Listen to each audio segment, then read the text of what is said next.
श्री स्वामी समर्थ. ब्रह्मांड नायक या चॅनलमध्ये मी मनीषा तुमचं खूप मनापासून स्वागत करीत आहे. तर आता 19 एप्रिल म्हणजेच रविवार या दिवशी अक्षय तृतीयेचा सण आहे. हा 3.5 मुहूर्तापैकी एक मुहूर्त मानला जातो. या दिवशी तुम्ही कोणत्याही वस्तू किंवा कोणत्याही नवीन वस्तूची खरेदी करू शकतात. तसेच तुम्हाला नवीन वस्तूची सुरुवात करू शकतात. या दिवशी नवीन बिझनेस चालू करू शकतात. कारण या दिवशी जर आपण कोणत्याही कामाला सुरुवात केली तर ते कधीही क्षय होत नाही. त्या गोष्टीचा ती नेहमी अक्षय आपल्या घरामध्ये राहत असती. ज्या गोष्टीची कधीही क्षय होत नाही त्याला अक्षय असं म्हणत असतात. तर हाच मुहूर्त आहे अक्षय तृतीयाचा, जेणेकरून तुम्हाला या दिवशी कोणतीही वस्तू खरेदी करू शकतो आपण किंवा कोणत्याही नवीन वास्तूची सुरुवात करू शकतो. नवीन कामाची सुरुवात या दिवशी करू शकतो. कारण या दिवशी कुठल्याही प्रकारचा मुहूर्त बघायचा नसतो. तसेच या दिवशी दिवसभरामध्ये आपण कोणतंही शुभ कार्य या दिवशी करू शकतात किंवा काही खरेदी करायचं असलं तरी आपण करू शकतात. आता बरेच जण म्हणतात की या दिवशी सोनं खरेदी करणं चांगलं असतं, परंतु सोन्याबरोबरच या काही गोष्टी मी तुम्हाला सांगणार आहे त्या तुम्ही या दिवशी खरेदी करायलाच हव्या. कारण सोन्यापेक्षाही या मौल्यवान आहे. त्या तुमच्या या दिवशी तुम्ही त्यापैकी एक जरी वस्तू तुम्ही खरेदी केली तरी तुमच्या आयुष्यामध्ये चांगले तुमच्यात बदल होऊ शकतात. ती गोष्ट तुमच्यामध्ये कधीही क्षय होत नाही, ती नेहमी अक्षय होत असते. आणि या दिवशी तुम्हाला अशा काही 2-3 ठिकाणी दिवेही लावायचे आहे, जेणेकरून तुमचे आयुष्य हे दिव्यासारखं उजळून निघेल. तर त्या गोष्टी कोणत्या खरेदी करायच्या आहे, कोणत्या ठिकाणी तुम्हाला दिव्या लावायचा आहे, तर ते आजच्या व्हिडिओमध्ये मी तुम्हाला सांगणार आहे. तर त्यासाठी व्हिडिओ शेवटपर्यंत नक्कीच बघा. आता कापूस हा सगळ्यांना माहीत आहे, त्याला आपण कॉटन म्हणत असतो. तर तो कापूस त्याच्या अनेक प्रकारच्या वस्तू बनवत असतं, जसं वात असेल किंवा त्याचा माळ असेल, अशा ज्या काही वस्तू आहे तर एक तर कॉटन खरेदी करा किंवा त्याच्या वस्तू असेल त्या खरेदी करू शकतात तुम्ही. आणि तुमच्या जीवनामध्ये धन धान्य समृद्धी येत असते जर तुम्ही कॉटन या दिवशी खरेदी केलं. तसेच तुमच्या घरामध्ये चांगली सुख शांती नांदत असते कॉटन. कारण कॉटन कापूस हा पांढऱ्या रंगाचा असतो, शुभ शांततेचं प्रतीक आहे. त्यामुळे तुम्ही या दिवशी नक्कीच ही वस्तू खरेदी करा. त्यानंतर आहे सैंधव मीठ. आता सैंधव मीठ हे प्रत्येकालाच माहीत आहे. या दिवशी हे सैंधव मिठाचं तुम्हाला खरेदी करायचं आहे, परंतु तुम्हाला हे सैंधव मीठ खायचं नाही. या दिवशी फक्त खरेदी करायचं आहे.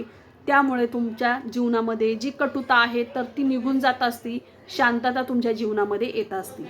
नंतर या दिवशी तुम्हाला मातीचं भांडं, कारण या दिवशी मातीच्या भांड्याला खूप महत्त्व आहे, जेणेकरून आपण ते पितरांच्या नावाने घेत असतो. तर या दिवशी तुम्हाला मातीचं भांडं असेल, जसे मटका असेल, मातीच्या अनेक प्रकारचे भांडे असतात, तर ते भांडे तुम्ही या दिवशी विकत घेऊ शकता. त्यामुळे तुमच्या पितरांना शांती लाभत असते आणि तुमच्या घरामध्ये सुख शांती नांदत असते. त्यानंतर तुम्हाला या दिवशी पिवळी मोहरी ती विकत घ्यायची आहे. म्हणजे जरी तुमच्या घरात असेल या वस्तू तरी पण तुम्ही त्या विकतच आपल्याला या दिवशी घरात आणायची आहे, ज्यामुळे माता लक्ष्मी नेहमी तुमच्याकडे आकर्षित होऊन तिचा कधीही तुमच्याकडे म्हणजे तिचा जो ओढ आहे किंवा तिचा जो झरा आहे तर तो नेहमी लक्ष्मीचा झरा तुमच्याकडे वाहत राहील, कधीही त्याची कमी पडणार नाही. त्यानंतर 5 नंबरला आहे की कवडी. आता कवडी ही लक्ष्मी मातेला खूप प्रिय आहे. त्यामुळे जर तुम्ही या दिवशी कवडी जर घेतली, 1 घ्या 2 घ्या, कितीही तुम्हाला जितकी वाटेल तितक्या तुम्ही कवड्या या दिवशी घ्यायच्या असतात आणि त्या लक्ष्मीच्या चरणी अर्पण करायच्या असतात आणि नंतर त्या तुमच्याजवळ ठेवायच्या असतात.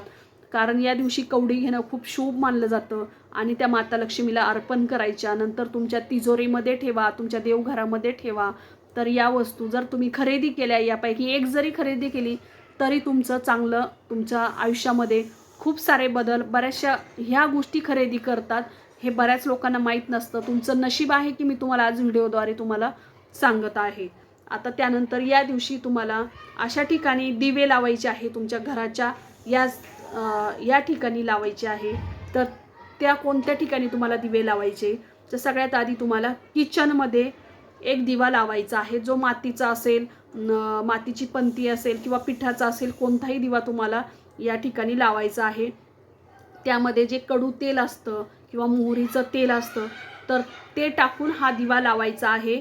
तर तो पितरांसाठी लावायचा आहे. दक्षिण दिशेला तोंड करून लावायचा आहे, ज्यामुळे या दिवशी तुमच्या घरातील, कारण अक्षय तृतीयाचा सण हा पितरांची सेवा करण्यासाठी खूप चांगला योग मानला जातो, तर त्यामुळे तुम्ही या दिवशी नक्कीच हे दिवे लावा.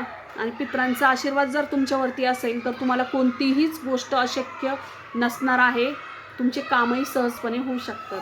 त्यानंतर दुसरा दिवा तुम्हाला तुमचं मुख्य प्रवेशद्वार आहे या ठिकाणी लावायचा आहे. शक्यतो सायंकाळच्या वेळेस तुम्हाला हा दिवा लावायचा.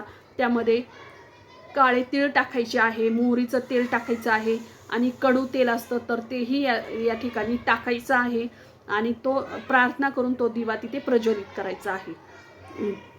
त्यामुळे माता लक्ष्मी आणि तसेच नकारात्मकता जी आहे तर ती नकारात्मक शक्ती जी आहे तर ती निघून जात असते. ज्या ठिकाणी माता लक्ष्मी असतात त्या ठिकाणी विष्णू नेहमीच असतात. जिथे विष्णू असतात तिथे लक्ष्मी असते. त्यामुळे या दोघांचाही आशीर्वाद तुमच्यावरती नेहमी कृपा आशीर्वाद राहत असतो. त्यानंतर आहे 3 नंबरला सकाळी व संध्याकाळी तुमच्या घराच्या उत्तर दिशेला तुम्हाला हा दिवा लावायचा आहे. तर तो दिवा लावताना उत्तर दिशेला तुमच्या घराच्या तुम्ही कधीही दिवसभरातून लावू शकतात आणि त्यामध्ये तुम्हालाही तिळाचं तेल, मोहरीचं तेल यापैकी कोणतंही एक तेल तुम्ही टाकू शकतात आणि तुमच्या घरामध्ये सुख, समृद्धी आणि अक्षय सगळ्याही गोष्टी तुमच्यामध्ये नांदू शकतात. तर अशा पद्धतीने ही दिवेही लावा आणि या वस्तू तुम्ही खरेदी करा. बघा तुमच्या आयुष्यामध्ये चांगलंच घडेल. श्री स्वामी समर्थ.